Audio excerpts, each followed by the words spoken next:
Assalamualaikum warahmatullahi wabarakatuh.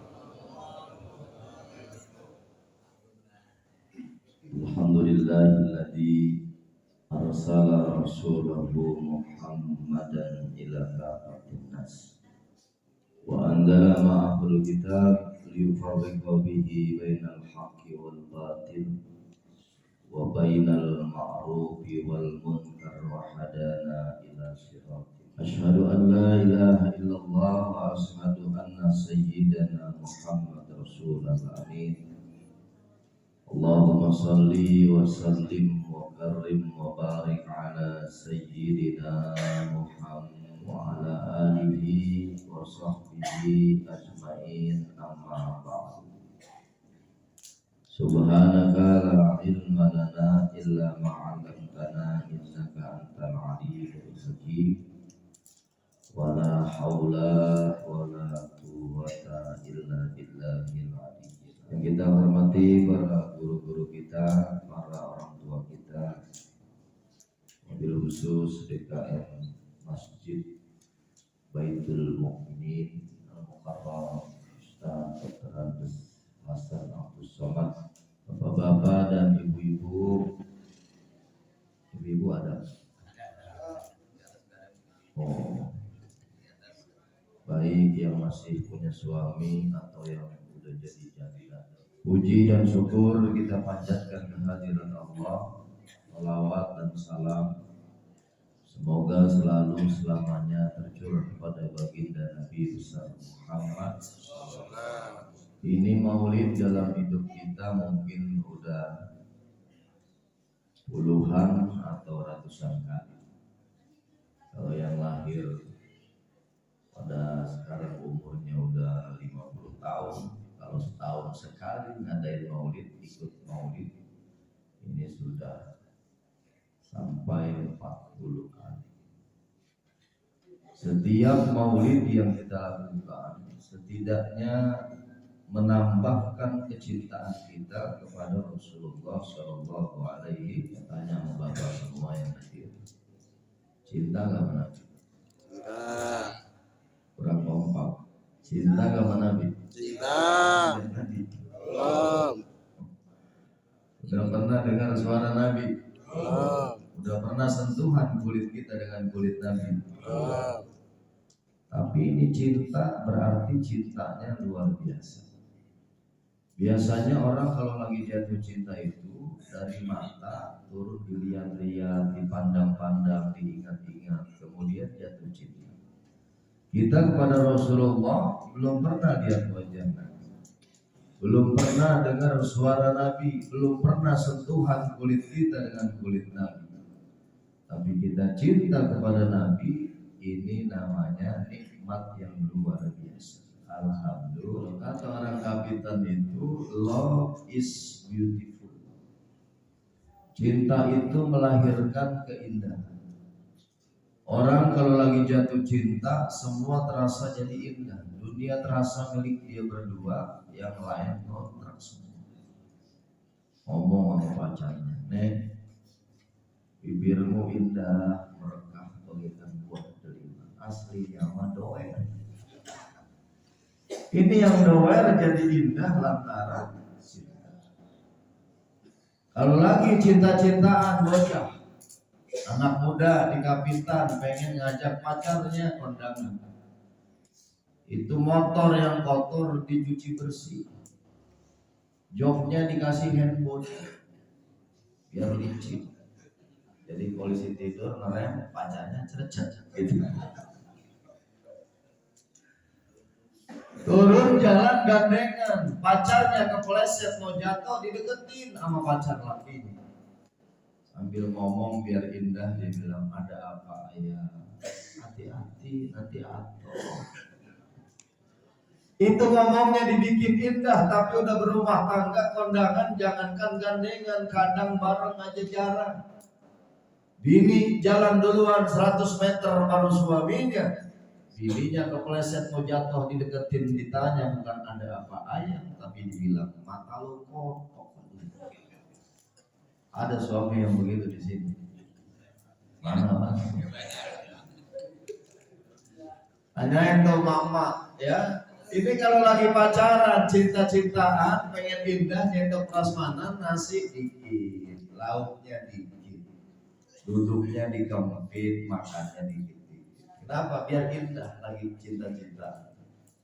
Tapi udah berumah tangga, anak 3, anak 4. Ini kondangan, nyendok prasmanan, nasi kunjung kayak kuburan baru.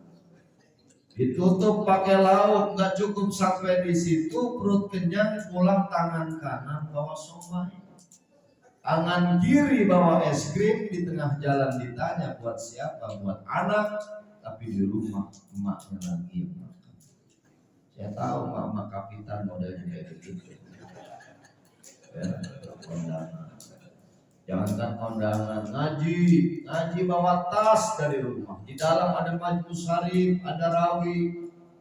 Tapi pulang akhirnya majlis syarif ke puntel-puntel sama kue talam dan kue bolu. Kenapa? Karena tasnya berubah fungsi. Itu makanan di depannya masuk ke tas. Bawa tas pakai satu tangan ya. Kalau ditanya ingat anak Ustaz begitu. Kenapa? Karena memang lagi cinta-cintaan, semua terasa jadi indah, bahkan dibikin indah. Kalau samping pacarnya lagi cinta-cintaan, pengen ngentut, ditahan sampai keluar keringat dingin. Tapi udah jadi suami istri kentut sembarangan. Nonton TV bareng, tidur bareng, makan bareng, itu namanya keluarga kampret. Ini saya katakan, kalau Bapak ngaku cinta kepada Allah, cinta kepada Rasulullah, apapun yang Allah dan Rasul perintahkan akan indah dalam kehidupan kita. Kita diperintahkan sholat berjamaah ke masjid, akan indah kita lakukan karena cinta kepada Allah dan Rasul. Ini pagi-pagi datang ke masjid sholat subuh berjamaah bukan perihal yang mudah. Bukan sesuatu yang gampang datang ke masjid pagi-pagi subuh berjamaah, kata Nabi, illa min ibadihil mustafa, kecuali hamba yang dipilih oleh Allah Subhanahu wa ta'ala. Jangankan orang yang jauh dari masjid, ini yang 10 langkah, 20 langkah dari masjid, kalau tidak terbiasa bangun datang sholat subuh berjamaah ke masjid, susah. Benar apa benar? Benar apa benar? Dan diem baik. Ya. Ini bukan perihal yang gampang. Kenapa? Karena ini merupakan hal yang istimewa. Kata Imam Al-Ghazali, sholat berjamaah itu diklasifikasikan tingkat kemuliaan. Yang pertama kata beliau, sholat yang paling rendah tingkat kemuliaan jamaahnya adalah sholat maghrib berjamaah. Maghrib mah gampang, bocah juga pada ikut maghrib. Benar nggak? Kemudian yang lebih mulia dari maghrib, zuhur. Ini zuhur udah mulai lebih mulia, mahal, tapi gampang. Petani, tukang supir angkot, ojek, mancing, istirahatnya cukup. Kemudian yang lebih mulia dari zuhur apa? Asar, udah mulai susah. Kenapa? Karena orang kalau lagi jalan, nanti aja kalau sampai tujuan perjalanannya, kalau lagi kerja, nanti kalau kelar kerjaannya, sehingga orang banyak sholat asar di masa injury time.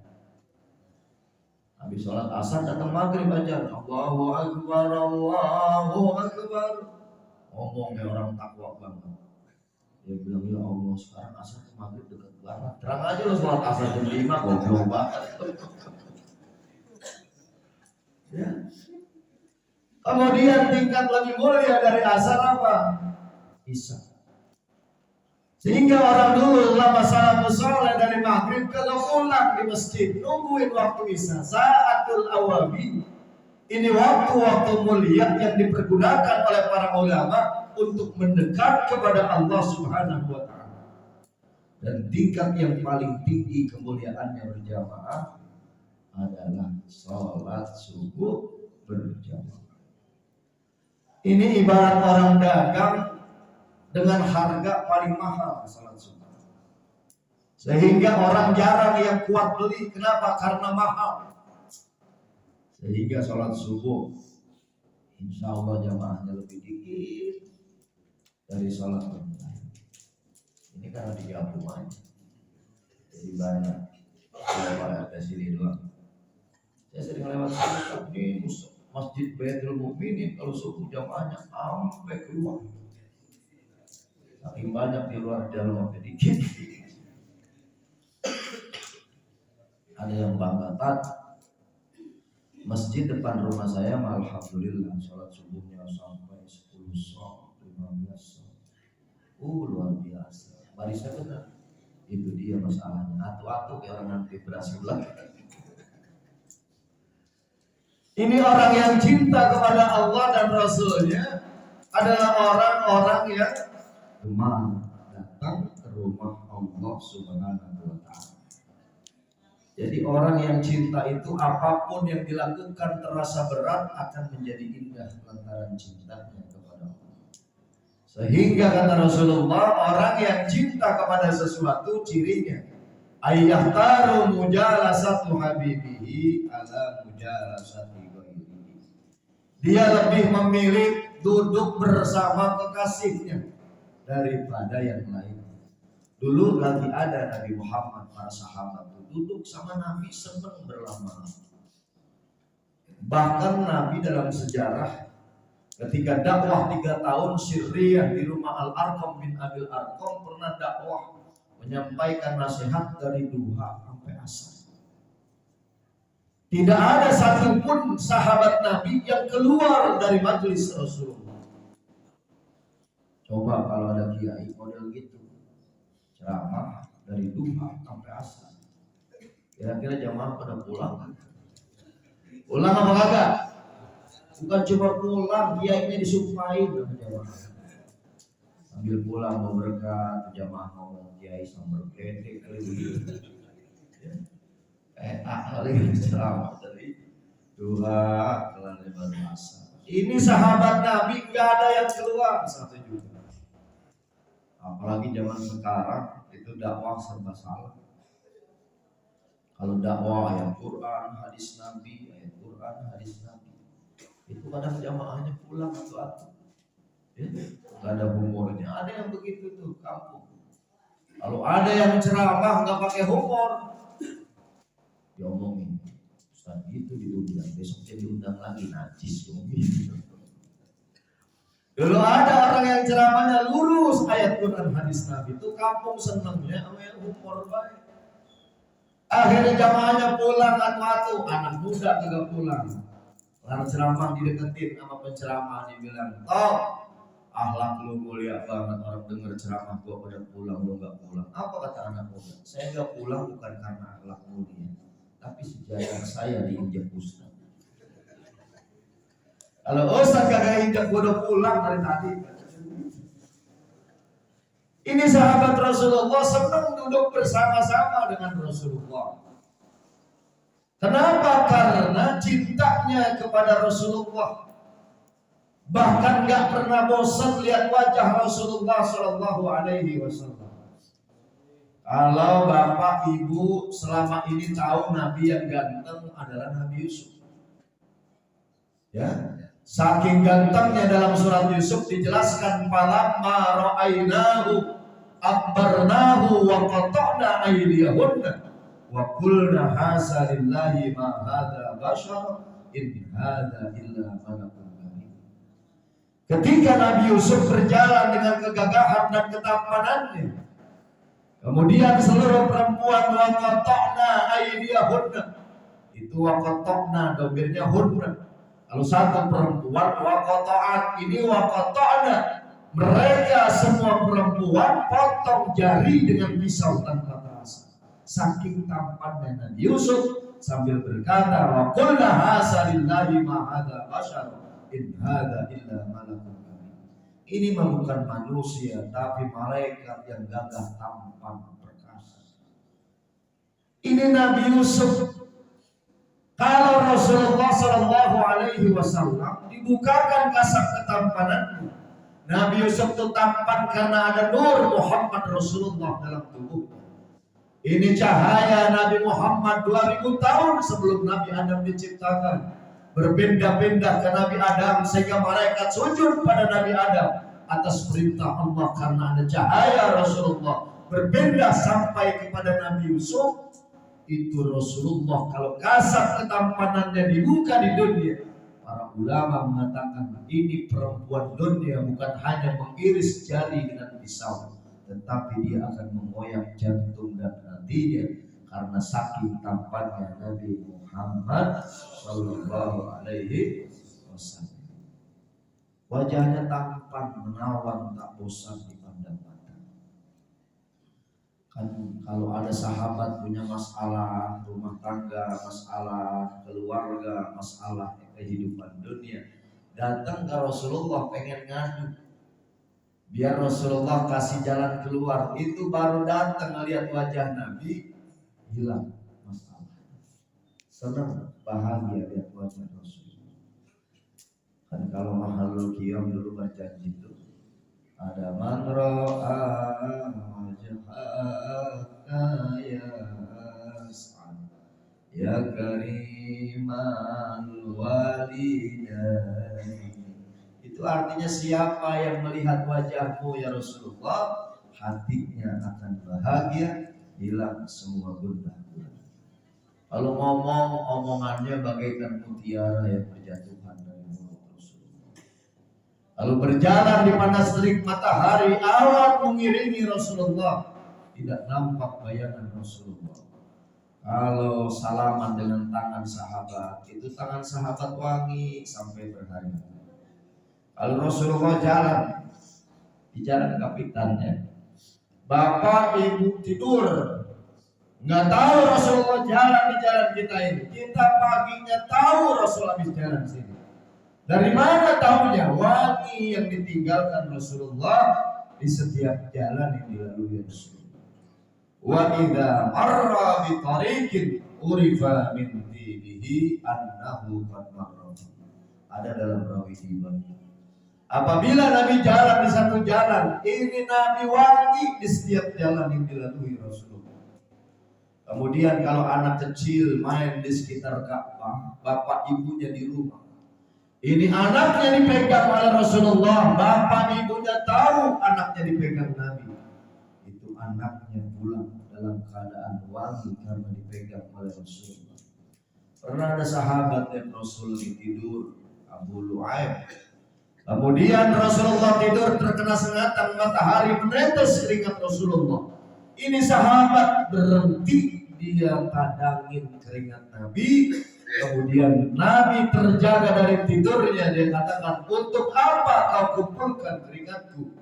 Ini sahabat Abu Lu'aib mengatakan, untuk wangi-wangian keluargaku ya Rasulullah. Rasul tersenyum, keringatnya dibawa pulang. Akhirnya dipakaikan ke istrinya, dipakaikan ke anaknya.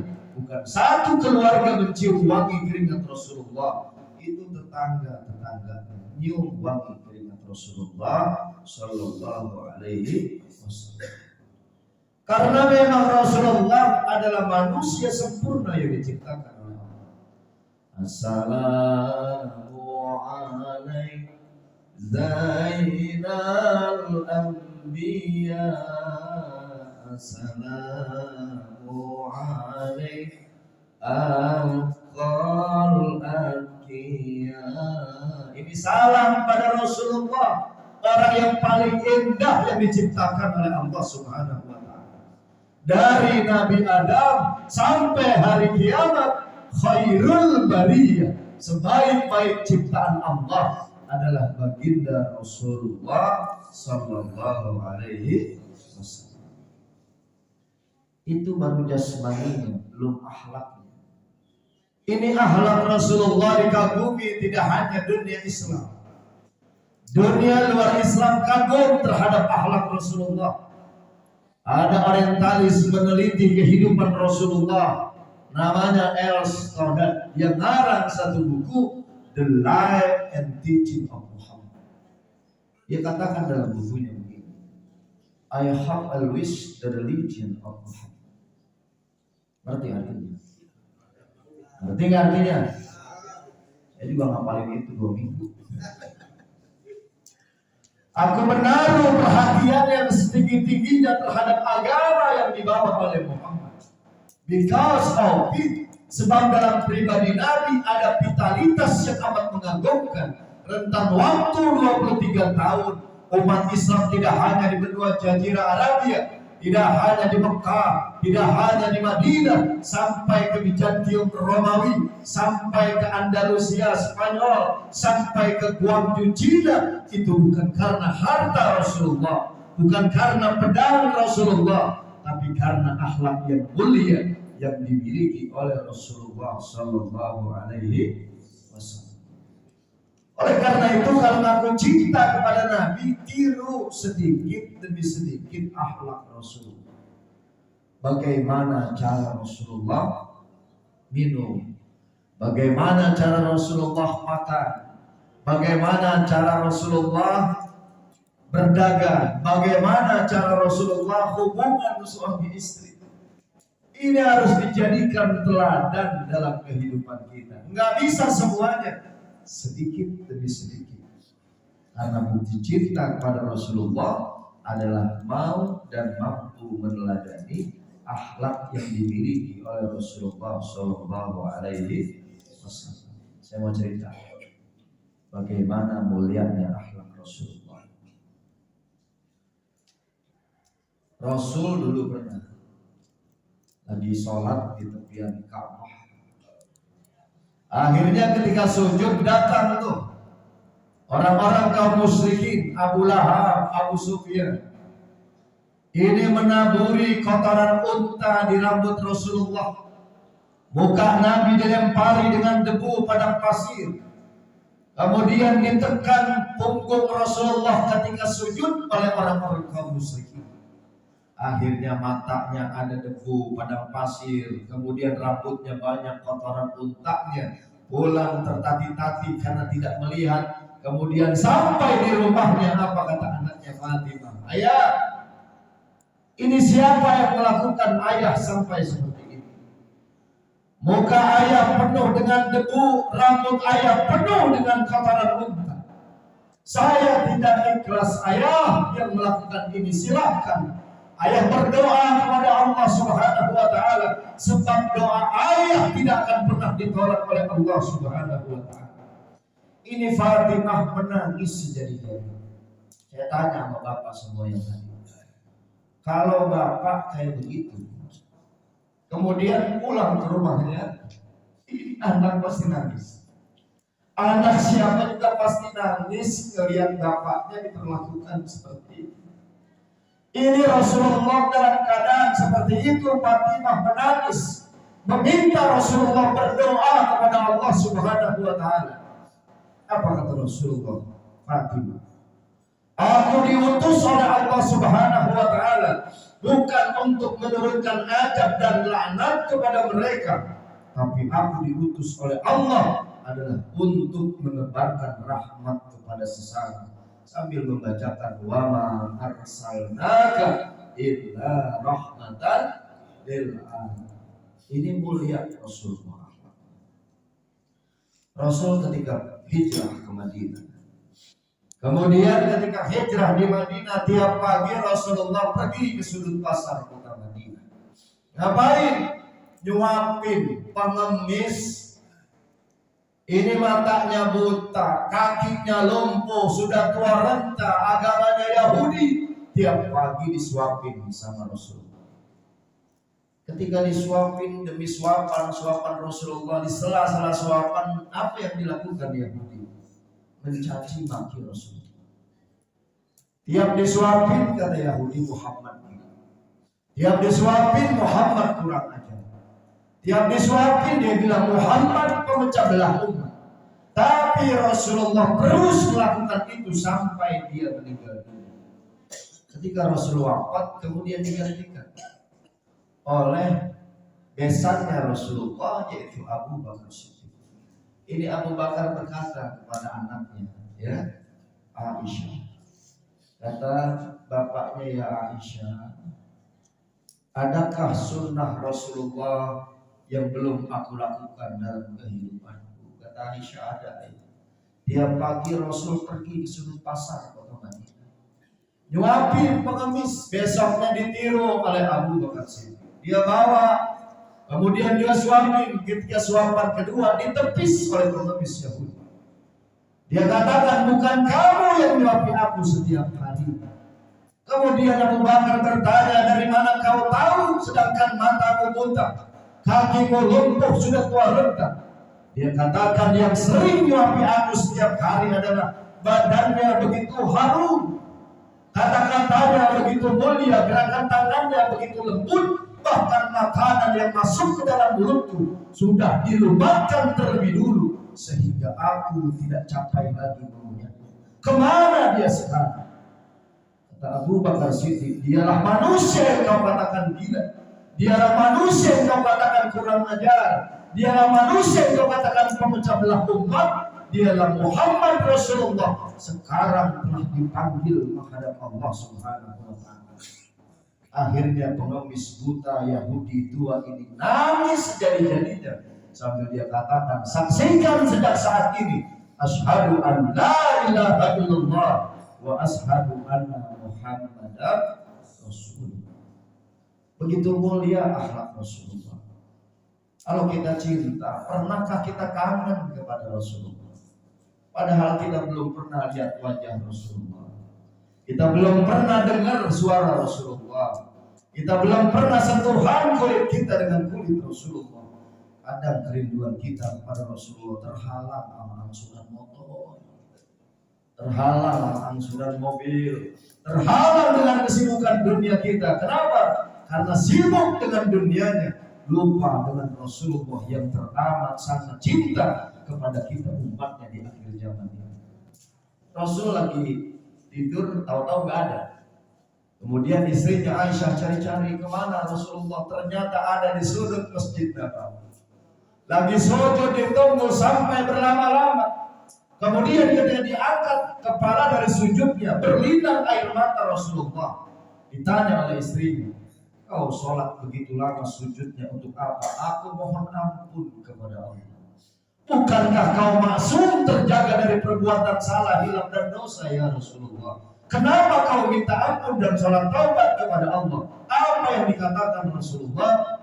Ini minta ampunku dan sholat taubatku adalah untuk umat-umatku, dan aku tidak ikhlas minta kepada Allah agar umatku tidak ada satupun yang masuk ke dalam neraka Allah Subhanahu wa ta'ala. Sayang banget Rasulullah kepada kita. Cuma kitanya yang sering melupakan Rasulullah Sallallahu Alaihi Wasallam. Yuk sama-sama kita salawat, salam sampaikan kepada Rasulullah Sallallahu Alaihi Wasallam, dan saya yakin salawat yang kita baca sampai kepada Rasulullah Sallallahu Alaihi Wasallam. Ya Nabi salam alaika,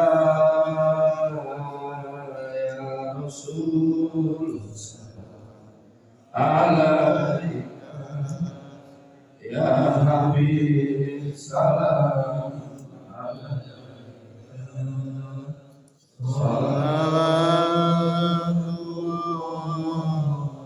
alaika.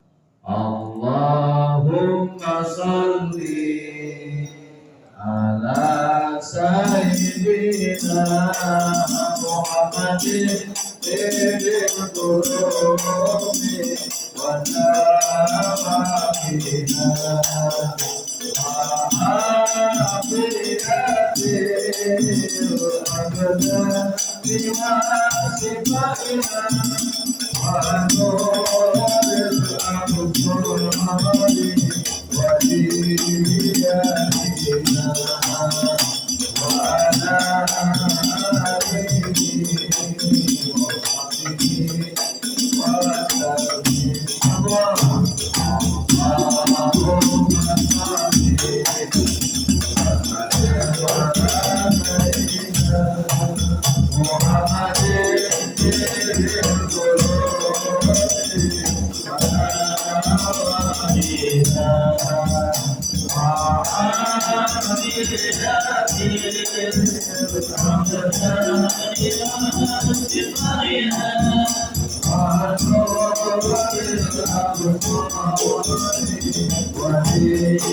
Sekian, mohon maaf atas segala kekurangan, terima kasih atas segala perhatian.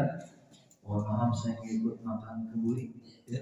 Saya langsung pulang. Kalau emang disuruh bungkus aja. Ya, ini saja. Mohon maaf. Hadanallah wa iyyakum ajmain. Assalamualaikum warahmatullahi wabarakatuh.